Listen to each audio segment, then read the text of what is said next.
This next topic is brought to us by Living for We. Gun violence is an epidemic, guys. It's the leading cause of death for teenagers.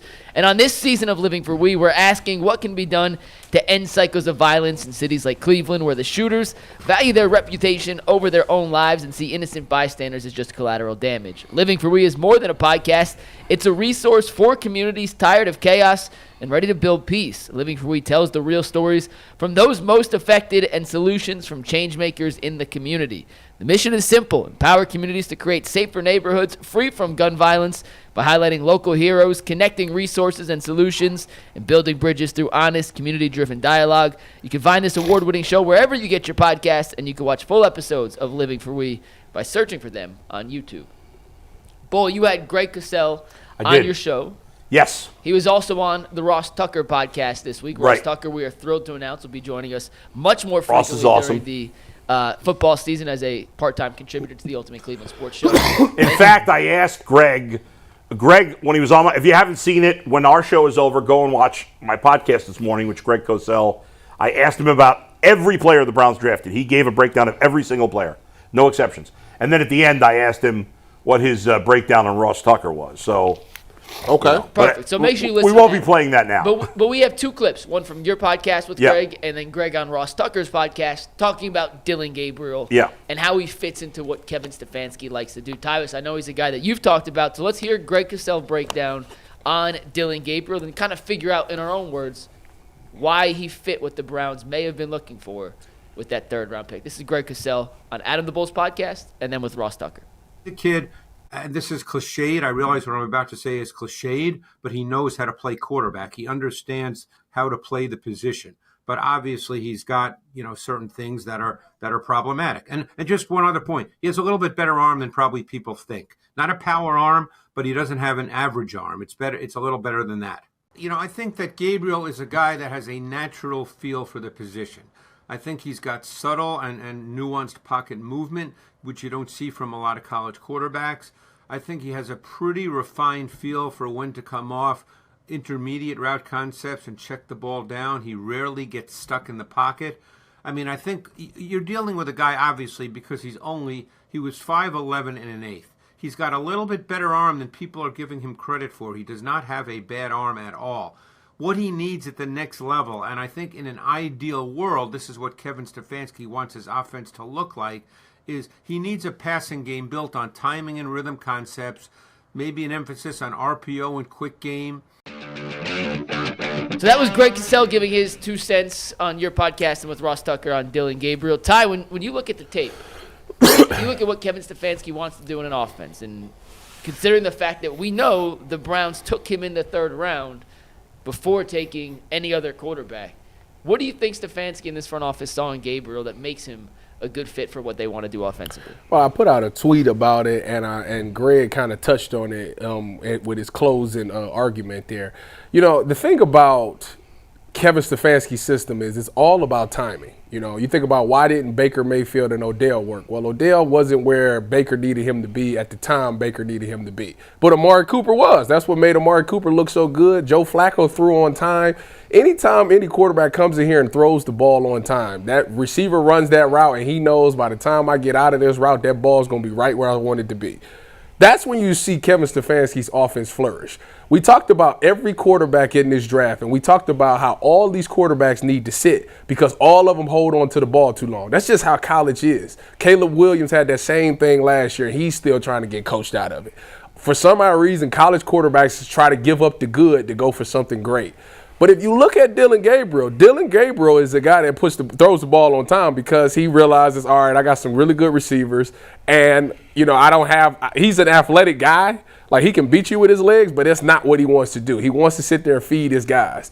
And he fits perfectly with what Kevin wants to do. That's how this guy was, at a point in time of last season, this guy was tied for first place for completion percentage. Now, Shedeur went on to win that. A lot of check downs and a lot of east and west throws.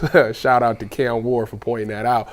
But, Dillon Gabriel, to me, I think he's not the biggest guy. He's not the flashiest guy. This is a guy who's truly a leader. You sit down and you talk to him. This is a guy that was pumped about a minivan. He got an NIL deal to get a free minivan. and he drove that minivan like it was a Lamborghini. Like that's all he cared about. So, he's a very humble guy, and he loves the game of football, and I think that's what appealed to the Cleveland Browns. Yeah, I think Tyvis says some good stuff there. I do think it's ironic that when you are the underdog, you get the benefit of the doubt. Because usually people will say, well, Shedeur Sanders' arm is, it's good, but it ain't crazy. But when they talk about Dillon Gabriel, his arm is better than what you think. It's a little bit above It's a average. little, and you're like, okay.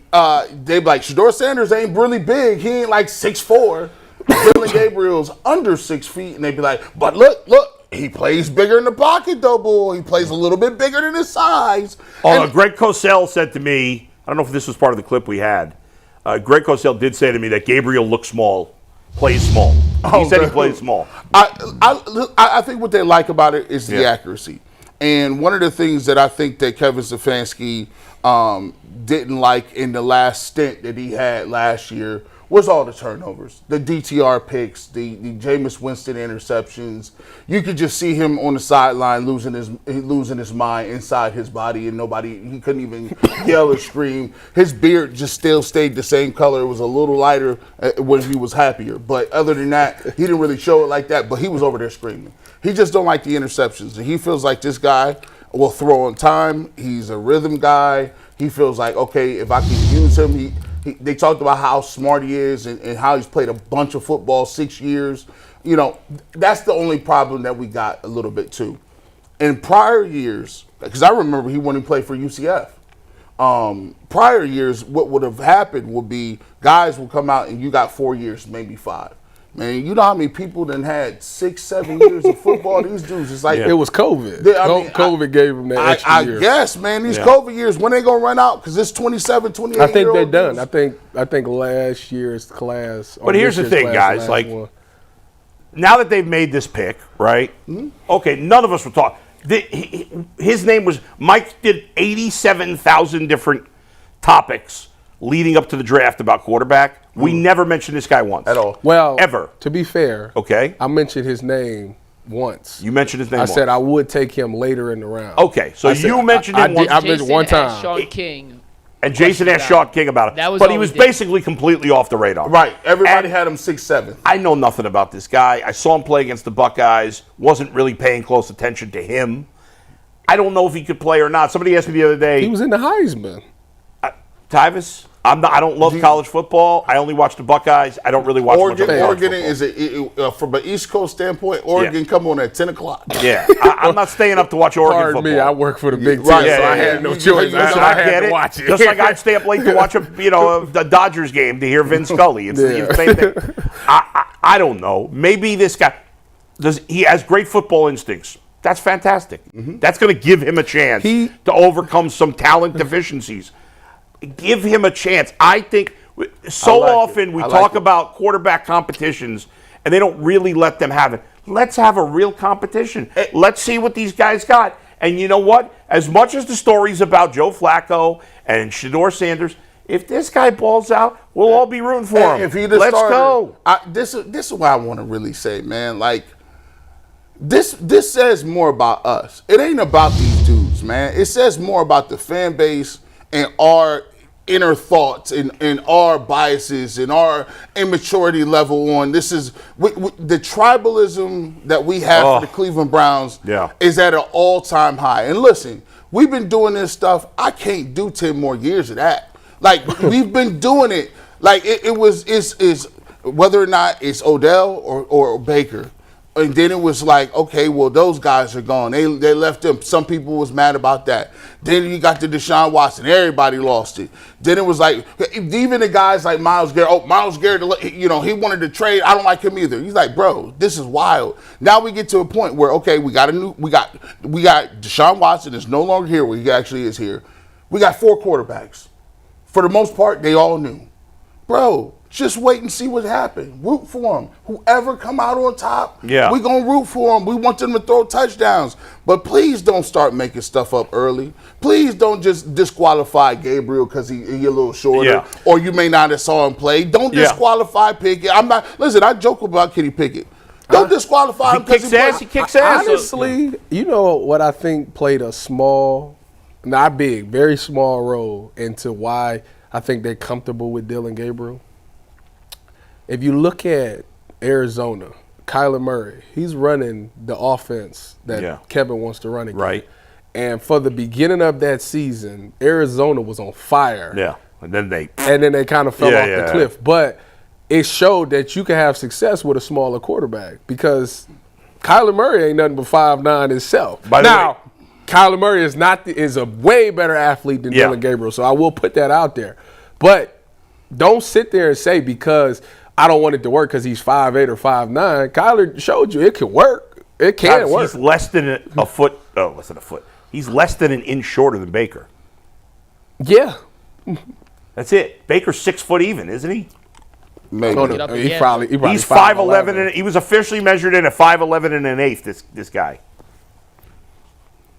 Baker's listed at 6'1", so. Yeah, no, was that his official combine? I'm just saying ESPN. I think his official 6'1". I think his official combine was like 6 foot even, or maybe even 5'11" and 7/8 or something. Baker's 6'1". Guys, here's the He good was thing. 6 foot and 5/8 at the combine. Okay, so he's an inch and a half taller. I mean, that's not really much of a difference. He's taller than Bryce Young, who was the number 1 overall pick. Exactly. He's taller than Kyler Murray, who was the number 1 overall pick. Let me say this, that I'm hopeful that if Kevin Stefanski is a good coach, that he will truly have a real competition, allow all 4 guys to compete. I know that's hard with 4 guys, but I would hope so. And what gives me hope is that it's not a Watson situation where he's owed a ton of money. And you're like, well, we're going to lean this way because he's got all this. None of these guys are making any legitimate money. No, one of them. None of them were used with high draft capital.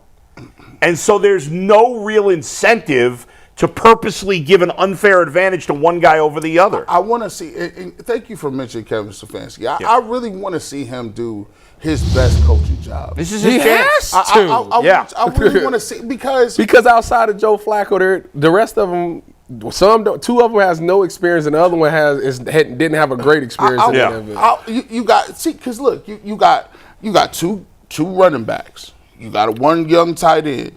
You got 3 younger quarterbacks. Like, you got a bunch of these guys that you need to be putting time, energy, and effort with and coaching them up. And also, we talk about Kevin Stefanski's system, and we've been saying that a lot, what he wants to run. Listen, don't come out here with that 2023 package and think that's what it's going to be. What you talking about? I need them to add some stuff to it. Listen. You got to add some.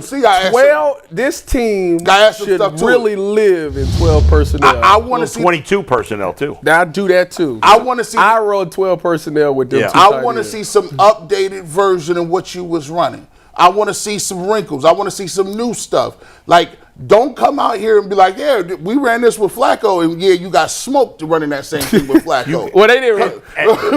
And here's the thing, G, as you said, it's a clean slate. Clean. There's almost all young or outside of Flacco and on some level Jerry Jeudy and Njoku, there's so many young players, unproven guys who have no right to claim I should get this, I should get that. At all. You just brought up a point. I just thought about this. You know why they didn't draft a wide receiver? Why is that? Because they're going to live in 12 personnel. Yeah. And with 12 personnel, you only need 2. Tillman, Jeudy. That's all you need. Because if you Johnson, if he makes the team, we'll get into that. We're getting into that, right? Yeah, we're going to do Shedeur next, then the receiver. But he's going to make the team. But, yeah. What else they got? I mean, you got a point. What you mean? The 8 ball coming back. So. Well. I mean, I can see. Listen, even with that, I mean, they don't got receivers. No. So it's like, I'm not going to sit up here and get cocky and be like, yo, they got, who else they got? Nobody. Did we talk about